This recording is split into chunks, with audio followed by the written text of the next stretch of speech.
Auzubillahi minasyaitonirrajim. Bismillahirrahmanirrahim. Assalamualaikum warahmatullahi wabarakatuh.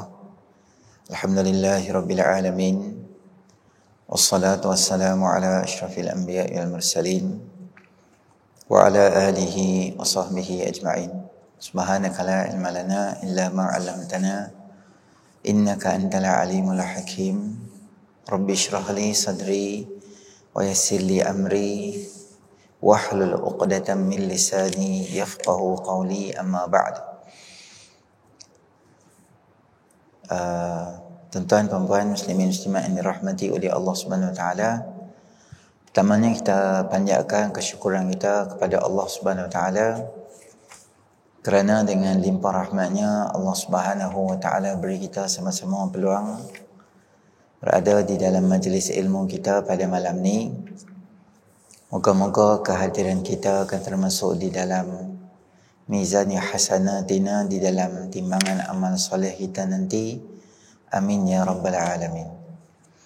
Baik, malam ni insya-Allah kita akan sambung pada hadis yang berikutnya yang kita dah lalui beberapa siri-siri online.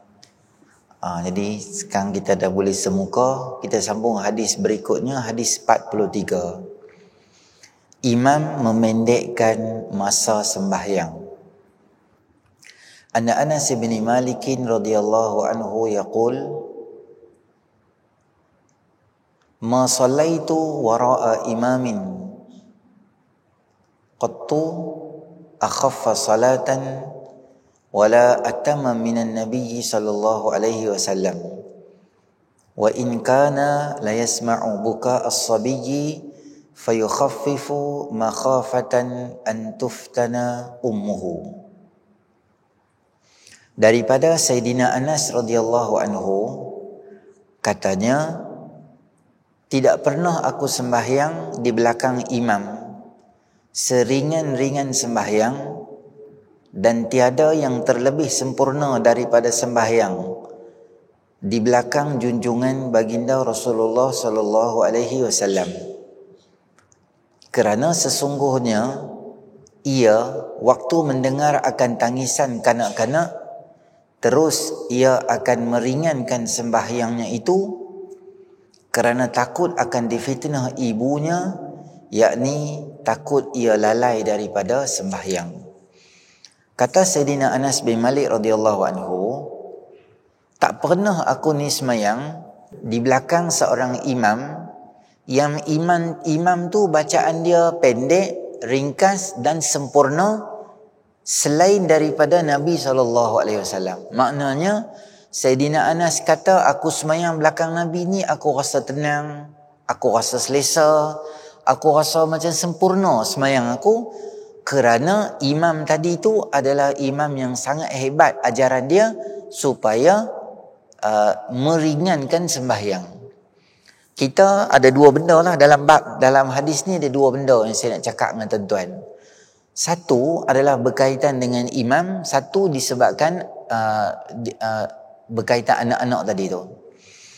Imam ni, kalau dia jadi imam, terutama Nabi SAW bila jadi imam, ada masa yang Nabi baca bacaan dia panjang, ada masa yang Nabi baca bacaan dia pendek. Bila Nabi baca panjang, kebiasaannya ketika waktu subuh Nabi akan baca bacaan yang panjang. Maka kita, sunat kita ni baca bacaan yang agak panjang sikit di waktu subuh. Kalau kita habaq senangnya juzuk 27, juzuk 28, juzuk 29, juzuk 30, ayat-ayat dia lebih panjang sikit. Macam surah At-Taghabun ke, kita masuk surah Tahrim ke, kita baca surah Az-Zariyat ke, surah baca Qaf ke, surah yang agak panjang sikit. Sebab apa? Inna Qur'an al-Fajri kana mashhuda. Kerana sembahyang di waktu pagi dan subuh itu dihadiri dan disaksi oleh malaikat-malaikat yang khusus. Maknanya pahala ganjaran yang besar Allah bagi pada bacaan. Tapi tuan-tuan tengok jugalah hal keadaan, mungkin situasi kawasan tempat kita kerja tu, ada orang nak pergi semayang, ada orang nak pergi kerja, mungkin subuh waktu lambat. Imam tu dia pandai. Dia tengok kalau subuh pun dah 6.15, 6.20, apa bacaan yang sesuai dibaca. Kalau subuh awal, contohnya 5.50 dah subuh, contohnya awal sikit dah, atau 6 macam sekarang ni tak lambat sangat, ada ruang yang banyak untuk imam tu dia baca panjang sikit, okey, boleh baca. Dia ikut kesesuaian keadaan dan kebijaksanaan kawasan imam di situlah. Jadi kita ni kalau jadi imam jangan terlalu panjang sangat. Nabi SAW sebut pada teguran kepada Sayyidina Muaz. Sayyidina Muaz ni di tempat dia jadi imam. Maka orang kampung main komplain, cakaplah kat Nabi SAW. Mereka kata, kami nak bak pun, yalah, benda Quran baca panjang bagus, tapi kadang-kadang ada di kalangan kami yang ada tugasan, sehingga menyebabkan masjid kawasan Sayyidina Muaz jadi imam tu orang tak berapa ramai dah. Sebab bila orang ramai, bila Sayyidina Muaz jadi imam, maka Allah panjang. Jadi orang lama-lama tak mai. Bila sampai kat Nabi SAW, Nabi pesan kat dia, Nabi kata, afattanun anta ya Muaz, afattanun anta ya Muaz, afattanun anta ya Muaz. Wahai Muaz, adakah kamu ingin menjadi orang yang timbulkan kekacauan atau huru-hara, atau nak bagi kau orang Pulau Pinang kata, elok-elok orang semua duk main semayang, disebabkan hang baca panjang, timbul fitnah di kalangan masyarakat, timbul pelbagai benda sehingga menyebabkan orang yang selalu main semayang dia jadi tak main dah. Maka Nabi pesan bacaan-bacaan yang harus dibaca. Macam Imam Isyak, biasanya Nabi kata sahabat, kami selalu dengar Nabi baca apa? Nabi baca wattini wazzaitun, surah yang pendek-pendek macam tu je Nabi akan baca. Dan Nabi pesan kalau jadi imam jangan terlalu panjang sangat. Kerana di belakang kita ni ada siapa? Mungkin ada orang tua-tua. Mereka tak boleh berdiri dalam tempoh yang lama. Mungkin di belakang kita ada orang yang zu hajah, orang yang ada hajat. Isteri dia tunggu dalam kereta, dia main singgah semayang saat kita pula panjang bacaan kita. Jadi tak berapa cantik lah, tak berapa kemas lah. Atau imam tu dia mungkin dia terlepas pandang benda-benda macam tu. Maka boleh tak? Jadi bila yang kita boleh baca panjang? Boleh kita baca panjang, ada tempat dia. Contohnya apa dia? Kita baca panjang masa tu sembahyang tarawih. Memang imam tu Imam Al-Hafiz. Memang dia duduk main satu hari setengah juzuk, satu hari 20 rakaat dia bagi jadi setengah juzuk lah dia baca. 5 helai dia baca. 10 muka surat. Satu juzuk ada 10 helai, 20 muka. 1, 2, 3, 20. Dia baca 5 helai. 5 helai maksudnya berapa muka surat? Berapa muka? 10 muka dia baca. Jadi kita tak bolehlah marah Imam Al-Hafiz tu. Assalamualaikum warahmatullahi wabarakatuh. Assalamualaikum warahmatullahi wabarakatuh. Pergi marah dia. Awak hang tak tahu ke? Orang nak ada kerja. Tak. Memang orang main semayang tarawih tu nak semayang lama, nak spend masa yang khusus, nak ibadat sebab bulan puasa, nak cari pahala mendengar bacaan Quran, nak dapat pahala membaca Al-Quran. Maka di situ kalau dipanjangkan kita tak boleh marah tu imam. Nombor 2, bila boleh panjang? Kita boleh panjang kalau masjid tu di dalam pondok. Katalah ada pondok, dalam tu tok guru tu buat apa? Buat masjid. Lepas kuliah pengajian dan sebagainya, ada salah seorang daripada anak murid jadi imam. Dia jadi imam, dia baca surah Yasin dia baca. Rakaat pertama Isyak. Rakaat kedua baca surah Ad-Dukhan baca. Kita duduk belakang tu Yasin kami malam Jumaat ya baca. Baca pula sambil duduk pula sandar gitu. Selesa kipas bagi kat kita 3, lepas tu tekan bagi stop gitu, macam Maharaja Siam kita baca. Kena berdiri pula. Pondok ujung tak kena kipas, menangis kawan tu. Hang tak boleh marah depa lah. Sebab apa? Sebab tu memang tempat dia. Anak murid dia memang dilatih supaya baca surah yang panjang-panjang, supaya nanti dah habis pengajian dia masuk dalam masyarakat, dia tahu tang mana nak baca, dia diajak. Sebab itu masa dia training center. Training center tak apa, sebab macam-macam lah ujian, bomba ke, polis ke, pulapol ke apa, memang tempat tu orang berlatih. Jadi kita pergi masuk situ kena ikut cara dia lah. Boleh marah tak? Tak boleh marah. Sebab apa? Sebab memang tempat tu untuk baca panjang. Atau semayang hajat dan sebagainya, dia habaq kaifiat dia. Kita akan baca ayatul kursi 3 kali. Kita tak tahu, masa taklimat kita tak ada. Kita pun takbir, kita tahu apa tu imam panjang sangat, contoh. Di situ boleh. Hari-hari biasa kita ringankan bacaan, jangan terlalu panjang sangat bacaan sehingga rimah dan melemahkan orang. Sajadah Ustaz. Dalam dengar saya abang kat tuan-tuan, dalam semayang ada satu je surah wajib, nama dia surah Fatihah. Lain pada Fatihah, semua sunat je. Semua sunat. Tu saya bagi tahu keadaan lah. Kalau sempat kita baca surah As-Sajadah, itu yang terbaik, itu yang menepati sunnah yang paling afdal sekali lah. Tapi mungkin keadaan kadang-kadang Tok Imam tu tak ada. Kita bidan terjun saja. Hari tu Sajadah, hantar lancak, tak payah baca Sajadah. Dia pulun baca Sajadah. Dengan baris salah, dengan kan susah. Susah. Tak apa. Saya jadi imam pagi Jumaat, tunggu Tok Imam tak main, saya boleh baca surah Qul Huwallah boleh? Boleh, tak apa, tak ada masalah. Sah semayang. Sah. Sepat bagusnya Nabi baca surah As-Sajadah dengan surah Insan. Dan kita tak ingat, kita Tok Imam sakit perut. Semalam makan laksa. Duk di tanah tak keluar-keluar. Dia tanpa jalan dulu kan. Kita pergi baca Qul Huwallah boleh? Boleh, tak apa, tak ada masalah. Kerana bukan wajib kita baca surah tu. Afdalnya bagus pagi Jumaat, biasa Nabi buat kita baca surah tu. Sebab ada setengah orang yang dia tak lancak bacaan dia. Mungkin dia depan tu ada surah, dia nak pulun juga baca, jadi panjang pendek, jadi tak betul waqaf ibtidak dia, tak betul berhenti sini berhenti sana. Payah, tak apa, tak ada masalah, tak ingat rukuk dia.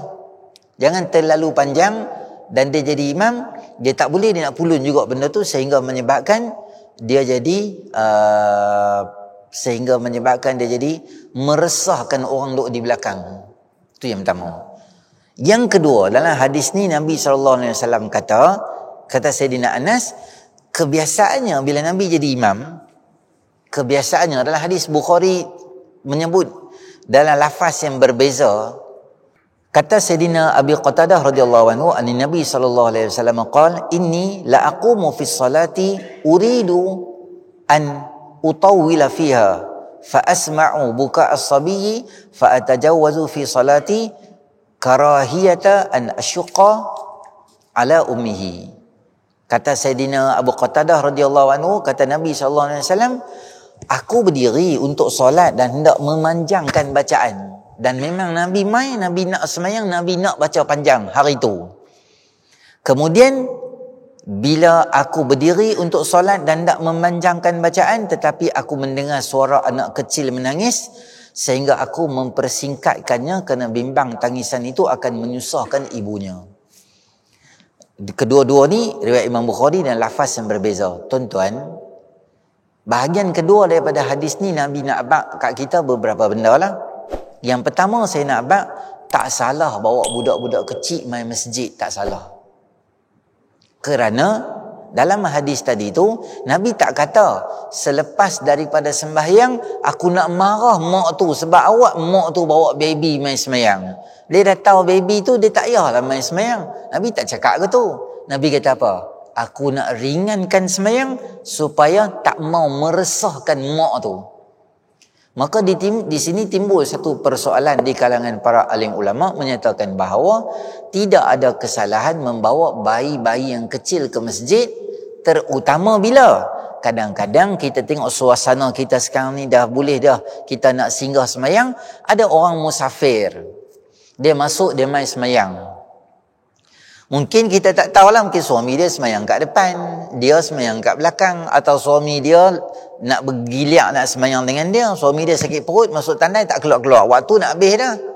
Maka mak tadi terpaksa semayang juga dengan baby yang kecil macam tu. Bila dalam keadaan macam tu, bila kita tengok, selepas mak tadi bagi salam, kita janganlah marah mak tadi tu. Apa ni, hang ni tak tahu ke orang main masjid ni nak tenang, bawa baby hang duk bising main sini. Tuan-tuan muslimin rahmati oleh Allah, kalaulah dia tahu baby dia tu menangis, bukan dia sengaja. Masa dia takbir, mungkin dia ingat baby tu diam, dia sengaja cubit anak dia tu bagi menangis. Yang tu baru salah. Biasalah budak-budak menangis. Kita sebagai jemaah yang duduk kiri kanan tu, contohlah kan, tengoklah apa-apa benda ke ada, bagilah kat budak tu, bagi dia sementara mak dia nak semayang sat. Janganlah kita marah. Banyak saya dapat rungutan daripada ibu-ibu muda, terutamanya geng-geng muslimat hak semayang ni, sejuru selepas mak tu semayang, mak tu kena maki dengan makcik ada belakang 8.2 kilo. Maki berjemaah, dia tu dah marah dah, dia tu pas pula pattern, dia ni pula marah. Janganlah macam tu. Dia main semayang, dia semayang saja. Melainkan lepas dia semayang, baby menangis pun dia buat tak tahu, duk main handset. Yang tu memang sila lah marah dia. Yang ni dia tengah semayang nak buat macam mana. Kadang-kadang setengah budak dia tak suka tengok orang lain. Dia tak menangis tengok mak dia, mungkin dia menangis tengok makcik tu. Makcik tu mungkin muka menakutkan. Contohnya lah. Jadi sejuru selepas mak dia semayang, mak dia pun cepat-cepat, kalau boleh dia tak mau nak ganggu. Tu satu. Jangan marah, bantu. Kalau mak dia pergi tandas ke apa, baby tu ada, kita tengoklah mana-mana kita boleh bantu untuk tenangkan baby tu. Yang kedua, hadis yang Nabi SAW sebut, jannibu masajidakum sibyanakum wa majaninakum, jauhi masjid kamu daripada orang-orang gila di kalangan kamu dan kanak-kanak di kalangan kamu. Maksudnya adalah kanak-kanak yang bila kita bawa dia jadi lari sini, lari sana, ganggu sini, ganggu sana. Kita tahu anak kita macam mana. Kalau kita nampak dia aktif sangat, lari, budak-budak biasa tanpa tuan-tuan main masjid macam ni, budak dia tengok nampak macam apa, tengah hijau elok, dia kira nak lari lah. Memang lari guling tu standard lah biasa budak-budak. Tapi kita sebagai mak dengan bapa, kalau kita bawa anak-anak kita kenalah pandai. Apa dia? Bawalah mainan dia apa-apa, bawalah kertas kosong, bawalah tempat color. Budak-budak memang dia sat je, dia boring. Dia color merepek-merepek ke tu, Umi macam mana? Okey, dia dilempar color semua, dia lari pula pergi main kat luar. Kita nak dengar kuliah, bawa anak kita, anak umur 4 tahun, 3 tahun, 5 tahun, budak-budak umur tu memang lari. Kita nak dengar kuliah tak? Nak dengar. Jadi ada sesetengah mak bapak yang dia boleh buat bodoh lantak main pasal lari sini, lari sana. Kita ceramah bergaduh dengan suara budak tu di belakang. Ada je orang-orang, tak ada siapa pun tegur dia, kita ingat mak dia tak ada ke, bapak dia pergi mana ke apa ke. Rupanya lepas semayang, elok je mak pak dia dua-dua orang duduk ada tepi tu. Dia boleh buat tak tahu dengan ceramah gitu. Lah, anak kita kan, kalau kita nampak anak kita yang macam aktif sikit, kita ambil anak kita bawa-bawa pergi luar ni. Tengok apa, malam tak ada lah burung. Pagi boleh tengok bird ke ayam ke apa ke. Apa-apalah pandai-pandai hang bawa anak hang ronda tahun tu. Disebabkan hang seorang nak dengar kuliah, paksa juga dengar 20 orang, 30 orang, 50 orang, semua orang tak boleh dengar. Payah tak? Payah kan? Korbanlah sikit anak kita kan. InsyaAllah pahala main kuliah Allah bagi kat kita. Allah tahu bukan kita sengaja. Tak mau main duduk dalam majlis ilmu, Allah bagi semua pahala insya-Allah. Anak kita, dia tengok dia tenang sikit, kita masuk balik. Tengok dia aktif sikit, kita bawa keluar dia balik. Main jalan-jalan kat luar macam tu, apa beli ayak mineral ke apa, saya masuk balik. Macam itulah. Kita ada anak kecil-kecil ni semua macam tu. Jangan biar anak kita lari sini. Anak lari tu biasa. Dan kita pun tuan-tuan, bila kita ada tengok anak-anak macam tu, jangan jerekah mereka, budak-budak kecil ni. Oi, apa ni? Tak tahu nak belajar, kuliah semua kat dalam. Apa dah? Jangan macam tu. Budak-budak tu fobia. Tak apa main masjid, adik main sini, awak. Ni mereka ada ceramah kat dalam. Adik nak main boleh, adik main tang tu. Tapi jangan bising tau. Cakap baik-baik dengan dia. Budak-budak macam tu lah tuan-tuan. Tak pergi dia makan, dia main pula. Ampah ni semayang tak mau makan main. Janganlah marah. Budak-budak besar macam tu lah. Hak besar pun sama. Tak puasa main batok buka puasa kak. Ada. Dia tak puasa tapi buat muka macam letih gitu, beratok, relax. Kita kata dia ni macam minum ais tadi masa duduk berniaga tadi. Ada. Budak-budak biasa lah. Maka raih kanak-kanak anak-anak cik. Kita tuan-tuan saya nak abang, kita bukan boleh hidup lama pun. Depa lah bakal tok imam, tok siap, pengerusi, timbalan, SU, masjid depa punya. Kalau kecil-kecil kita duk kerja halau depa, maki depa, marah depa, maka dia besar-besar macam mana dia nak dekat diri dengan masjid? Memang sikap budak macam tu. Budak jarang kita tengok budak-budak semua beratok dekat masjid, bapak dia dengan mak dia lari sini, lari sana, bapak panjat tiang tu, mak dia bergayut lampu besar tu. Mana umi dia, mak dia tu? Ustaz, Allah. Tu pelik lah. Biasa mak bapak duduk, anak-anak lari, biasa. Maka kita, apa kita buat? Pandai. Saya beritahu tuan-tuan lah, bawa mainan kat dia. Kalau boleh elaklah handset. Kalau boleh elak handset, bawa mainan-mainan fizikal ni. Papalah apa yang gabung-gabung tu ke apa, pandai-pandai lah bawa dalam satu bekas tu mainan, satu bekas color, satu bekas apa semua, kita tahu keadaan dan situasi anak kita macam mana. Jangan kita marah anak-anak. Saya pernah pergi tazkirah satu tempat, tazkirah Ramadan. Mereka buat pejabat, tolak-tolak kursi meja semua di pejabat tu lah. Buka puasa di pejabat tu sembahyang tarawih, lepas tu tazkirah. Kursi dia baik kat saya, kursi sofa tu macam ni, saya duduk ceramah. Masa tu dia bawa family lah, 2-3 orang budak main. Biasa, budak-budak lah. Lepas buka puasa semua, seronok lari sini, lari sana. Daripada duduk main tempat perempuan, mereka main tempat lelaki. Tak apalah. Lepas tu mereka main kat depan, pusing kursi saya. Hang ambil aku ambil hang, aku ambil aku ambil hang.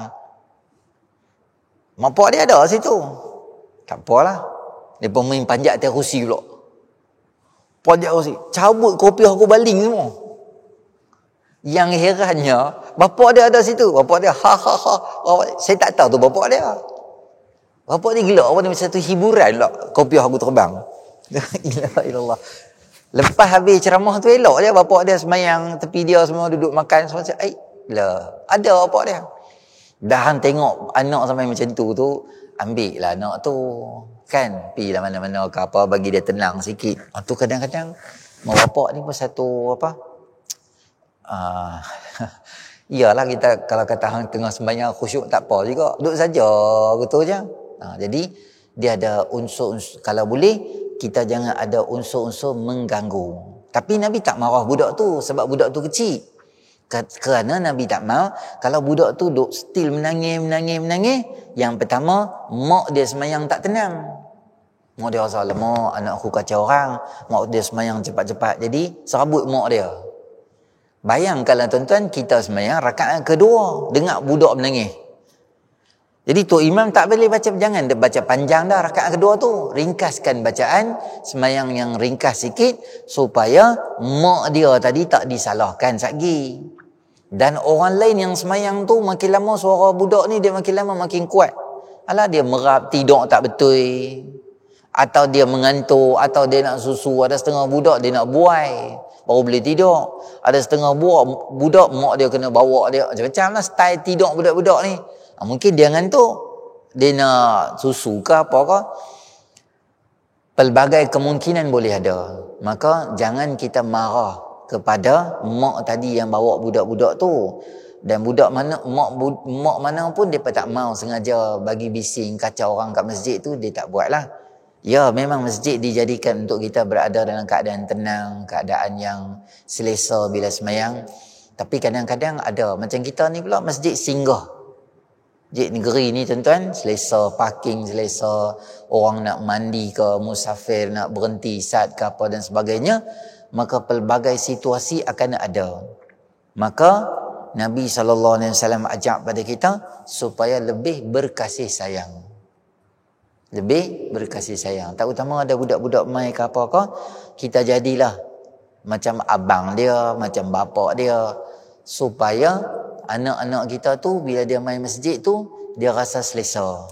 Sebenarnya tuan-tuan, bila ada suara anak-anak kecil dekat masjid ni satu benda yang baik dan bagus lah. Baik dan bagus. Saya ingat beberapa tahun yang lepas, kita di masa tak COVID lagi tu, masjid negeri tu di Tadika tu depa pandai. Banyaklah masjid, antaranya masjid kita ni lah. Dia buat apa? Pusat jagaan anak-anak. Jadi mak pak sembahyang tarawih, anak-anak ialah 24 jam kita tak boleh jaga. Semua anak-anak masuk dalam tu. Dalam tu segala mak nikah ada. Omar, Hana, Ipin, Upin, segala mainan, segala macam-macam. Mak dia pergi sembahyang isyak, daftar tulis nama semua situ. Buh anak hang tentu. Hang semayang lah tarawih semua, ada petugas akan jaga. Nampak macam anak kita cedera, luka, nak pergi tandas ke apa, dia telefon mak dia, pergi ambil anak kita. Saya pernah bawa anak, mai, tinggal dalam tu, mayang semua. Dalam kereta anak tanya, esok kita main semayang lagi sini boleh? Sebab dia seronok. Bukan nak semayang sangat, dia nak syok main tu. Tak apa, tu zaman dia, janji dia ada masjid. Ada setengah-setengah masjid, dia buat playground. Ada slide, ada yang tu, ada yang ni. Kebijaksanaan kita lah di masjid supaya kita buat sesuatu yang kita katakan dia mesra dengan anak-anak kita. Jadi kita main masjid pun kita seronok. Jangan sampai anak-anak kita kata jom kita pergi masjid. Masjid mana? Masjid sekian. Ui, tak maulah. Kami teringat tok siak tu garang macam rimau. Saat kita nak pergi masjid je, anak jadi takut. Kalau dari kecil kita takutkan dia, takut besar-besar tak main dalam masjid. Tak takut pun besar tak main. Tak takut pun besar tak main dah. Tambah takut tu, lagi tak main lah jawab dia. Jadi kita jangan jadi punca. Jadi kita mesra. Nabi dan Riyadhus Salihin, Nabi suka, kalau Nabi jalan kat budak-budak, Nabi suka bagi salam kat mereka. Nabi ni tak ditakuti oleh kanak-kanak lah. Senang sahabat. Budak-budak suka homun, tanya, Nabi suka cerita, Nabi suka layan. Budak-budak macam tu lah. Nabi pernah bawa cucu Nabi SAW, Umamah, anak kepada Sayyidatina Zainab radhiyallahu ta'ala anha. Nabi pernah bawa dia main masjid. Cucu Nabi SAW, 2 orang kita dengar cerita yang masyhur, Hasan dan Husin. Nabi duduk semayang, Nabi bawa juga cucu main, lompat belakang apa semua, lama sujud. Sampai mereka ingat, jadi apa kat Nabi ni sampai sujud lama? Rupanya cucu lompat belakang. Nabi tak bangun, Nabi duduk je.